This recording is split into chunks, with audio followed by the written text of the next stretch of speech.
హైదరాబాద్లో చిలుకూరి బాలాజీ టెంపుల్ ప్రధాన అర్చకుడిని 22 దుండగులు అక్కడికి వెళ్ళి మరి కొట్టారట.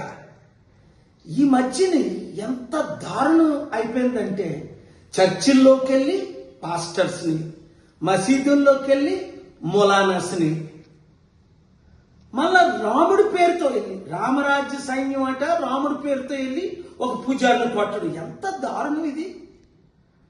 వాళ్ళందరినీ నాన్ బెయిలబుల్ వారెంట్తో బెయిల్ రాకుండా లోపల పెట్టాలి.